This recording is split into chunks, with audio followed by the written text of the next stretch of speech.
এই ভেটিভাগৰ চাৰিওফালে সেই সময়ত সৈন্য আছিলে, ৰজাৰ সৈন্য আছিলে, আৰু তাৰ ভিতৰত আছিলে গুৰুজন। তাৰ পিছত যেতিয়া গুৰুজনাই ক'লে যে ভিতৰত মই অকণমান সময় ধ্যান কৰোঁ, তাৰপাছত তাত ধ্যান কৰি থাকোঁতে তাৰ পৰা গুৰুজনা নাইকিয়া হৈ থাকিল।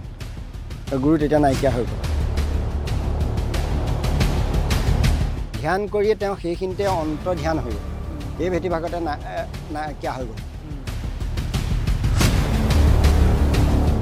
ঢাকি থোৱা মানুহজন ক'ত গ'ল? আমি এতিয়াও ইয়াতে আছে বুলি আমি মনতে চলাই যাবলৈতো ৰাস্তা নাই। সকলো ৰাইজৰ মাজৰ পৰা এজন মানুহ নাইকিয়া হোৱাটো বহুত জটিল কথা। এই দুজন ল'ৰাই তেওঁলোকে আহি পেলাই এইটো যে দেখিছে, সেইটোদি আহি পেলাই সেইখিনি তেওঁ তাৰপৰা এতিয়া আহিব নোৱাৰা হ'ল, নামিব নোৱাৰা। নামিলে দুজন কাল সৰ্পই তেওঁলোকক আগুচি আমাক। ৰূপৰ ফুল, সোণৰ ফুল গছপাততেই দি থৈ গুচি যায়।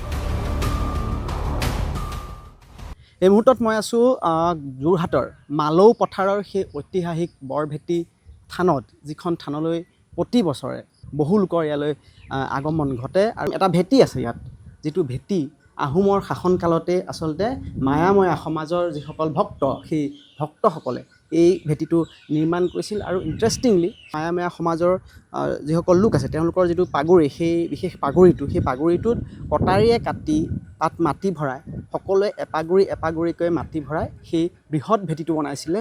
আৰু সেই বৃহৎ ভেটিটো বনাইছিল অসমৰ বিভিন্ন প্ৰান্তত থকা 8 লাখতকৈও অধিক মায়াময়া সমাজৰ ভক্তই। আৰু সেই ভেটিটো কিয় বনাইছিলে সেই সম্পৰ্কেও জানিবলৈ চেষ্টা কৰিম, মই কথা পাতিবলৈ চেষ্টা কৰিম। মোৰ সৈতে ইয়াৰ নামঘৰীয়াও আছে, আমি দুয়ো কথাও পাতিম, লগতে এই যি ভেটিভাগ, সেই ভেটিভাগো দেখা যাম। আপুনি ক'ব এই ভেটিভাগৰ আচলতে মহত্ব কি, আৰু আপুনি ক'ব যে এই ভেটিভাগত আচলতে কি ধৰ্মীয় তাৎপৰ্য অন্তৰ্নিহিত হৈছে। প্ৰথমে আপোনাক ভক্তিভৰা সেৱা জনালোঁ। এই ভেটিভাগ যে এই ভেটিভাগ আঁৰৰ কাহিনীটো কওকচোন। এই ভেটিভাগৰ 8 লাখ ভক্তই আজিৰ পৰা একেবাৰে 1700 দশকতে, এতিয়াতে 8 লাখ ভক্ত, প্ৰায় 257 বছৰ হৈছে।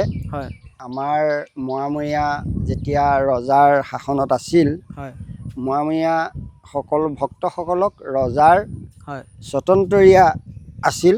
তেতিয়া ৰজাৰে অলপমান আমাক বিদ্ৰোহ আচৰণ কৰিছিল। মায়াময়া ভক্তৰ মাজত ধৰ্মৰ চিন স্বৰূপে ৰাখি এইবোৰ চিন্তা কৰিছিল। তেতিয়া ৰজাই আমাৰ ভকত বহুত অত্যাচাৰ কৰি বহুত কাটিলেও, গুৰুসকলকো বহুত মানে লোকচান কৰি দিলে।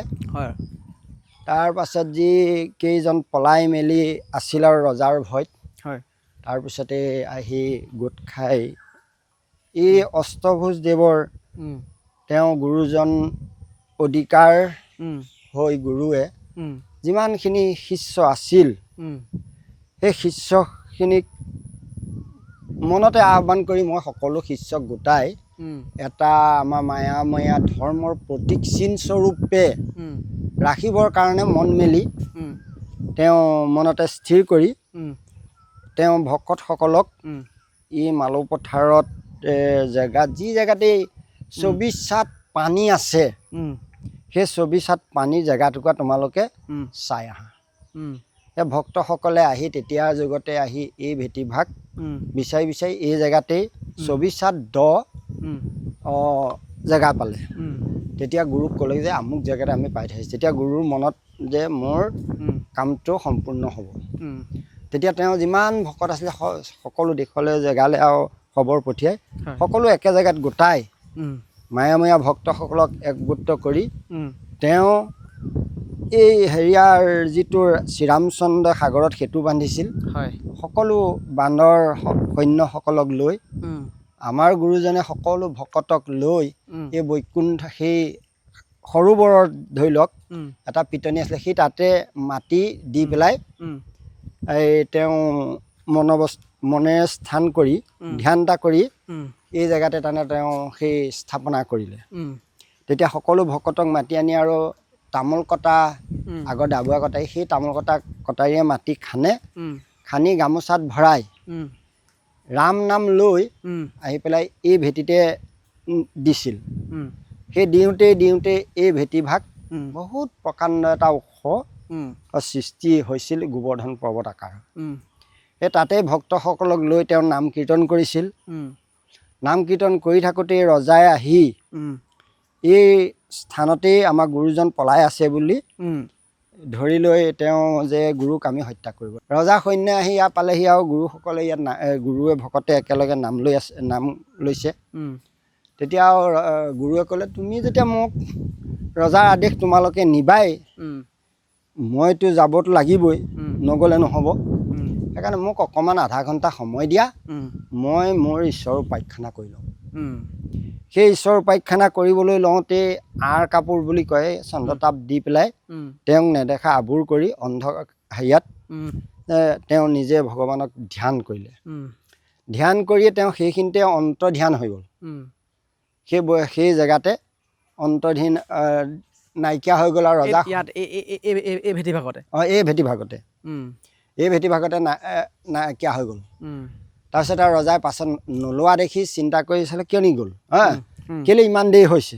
তাৰপিছত আঁৰ কাপোৰ দাঙি চাইছে, এতিয়া গুৰু নাই, গুৰু সেই জেগাত নাই। তাৰমানে তেনেকুৱা সেই গুৰু নাইকিয়া হ'লে তাৰ এতিয়া ৰজা কি কৰিব। ৰজা আকৌ গুচি গ'ল। আৰু ৰজা এই ৰাজ্য এৰি থৈ গুচি গ'ল। আৰু তাৰপাছত আমাৰ সেই ভকতসকলেও নাম ল'লে, আকৌ গুৰুক আকৌ দুনাই কোনো ভকতে দৰ্শন নাপালে। আৰু ৰজা সেই সময়ত ক'লৈ গ'লগৈ? ৰজাৰ নিজে আকৌ আহোম ৰজাৰ ৰাজ্যলৈ গুচি গ'ল। নহয়, ক্ষমা কৰিব, গুৰুজনা ক'লৈ গ'লগৈ? অষ্টভুজ গুৰুজনা কেনিকে হ'ল, অন্তৰ্ধান হৈ গ'ল। যেনে কৃষ্ণ বৈকুণ্ঠ প্ৰয়াণ হৈ গ'ল, তেনেদৰে আমি তেওঁ অন্তৰ্ধান হৈ গ'ল বুলি ভাবিছোঁ। ক'তো নাই, ক'তো চিন স্বৰূপ নাই, আজিলৈকে আমি পোৱা নাই। আজিলৈকে বিচাৰি কোনেও গম পোৱা নাই। মানুহে কিবা কয় নেকি যে বোলে, বহুতে কয় যে গুৰুজনা পলাই গ'ল বুলি কয়।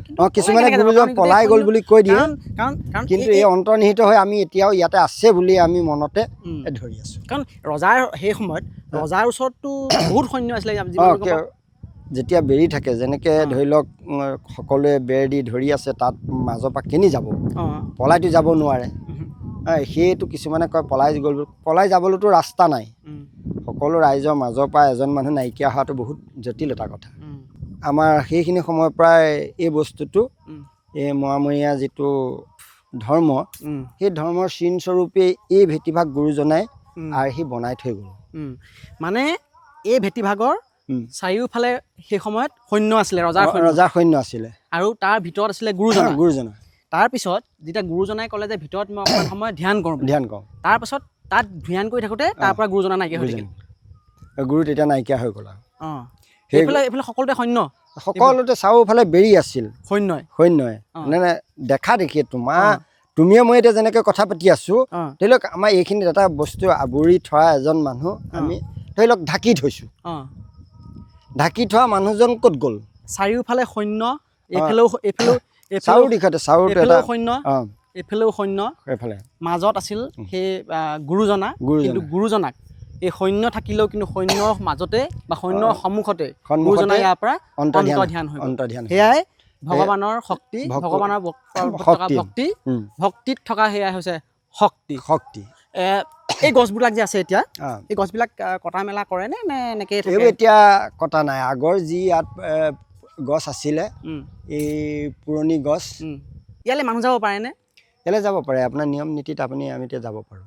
নিয়ম নীতি কৰি যাব লাগিব। নিয়ম নীতিত ভিতৰলৈ কেতিয়াবা এনেকুৱা মানুহ ভুলতে গুচি গৈছিলে নেকি? তেনেকুৱা কিবা কাহিনী আছে? এই আগত এই দুজন ল'ৰাই এই তলত নাম চলি আছিল, এনেকৈ আজি আমি যেনেকৈ শৰাই হেৰি কৰোঁ, তেনেকৈ তেওঁলোকে আহি পেলাই এই অঞ্চলটোতে এইটো যে দেখিছে, এইটো অকণমান এটা ধাৰ আছে, এটা লোৰ নিচিনা আছে ভেটিভাগৰ ওপৰৰ পৰা। এই মাজতে গোটেইটো সমতলৰ মাজত এটা পুখুৰী আবৃত্তি হৈ আছে। কয় আগত এটা মাজত বোলে পুখুৰী আছিল, সেই এটা পুখুৰী নিচিনা এটা ডাউন জেগা এটা আছে। সেইখিনিতে ল'ৰাহাল আহি এইফালে গ'ল।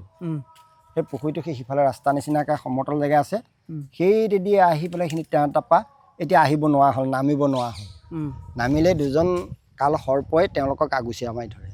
সিহঁতি এইফালৰ পৰা গৈ সিফালে যায়গৈ, এইফালে ওলাইছে যেতিয়া আমি সিফালে যাওঁ, আকৌ গৈ সিহঁতক সেই এনেকৈ আগুচা মাৰিয়ে ধৰে।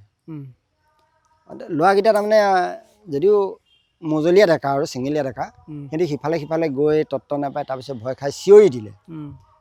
সেই ভকতসকলে আহি চালেহি, হয় এওঁ তাৰমানে কিবা এটা অপৰাধ, তেতিয়া তেওঁলোকৰ গাৰে যি দুখন গামোচা সেই গামোচা দুখন ভকতে নি পেলাই দি দিলে এই ইয়াতে দিছে এই খালটো যে আছে এটা খালৰ নিচিনা সেই তাতে দি দিলে তেওঁলোকে সেই গামোচা দুখনকে গাত হেৰি কৰি সিহঁতি পকাই মেলি ওলাই আহিছে সেইখিনিতে নাইকিয়া হ'ল আৰু ভকতে তাৰমানে তুতি বিনাশনা কৰিলে আৰু ভকতে কৰাৰ পাছত সেই সৰ্প সেই গামোচাতে সোমালেগৈ কিন্তু গামোচাৰ পাছত আৰু সেইখিনিৰ পৰা বস্তুভাগ নাইকিয়া হ'ল মই গামোচা দেখিছোঁ গামোচাবিলাক যে ওলমাই কিবা এইবোৰ আগতে আছিলে এই গামোচা গছত বান্ধে যেতিয়া নামঘৰ নাছিলে নামঘৰে গছতেই বান্ধি থৈ যায় ৰূপৰ ফুল সোণৰ ফুল গছপাততেই দি থৈ গুচি যায় নলগোৱা উৎসৱত হা তেতিয়া নামঘৰ নাই নহয় এই গছপাততে থাকে আকৌ ইয়াতে সৰি পৰে তেনেকৈ গামোচাও বান্ধি থৈ যায়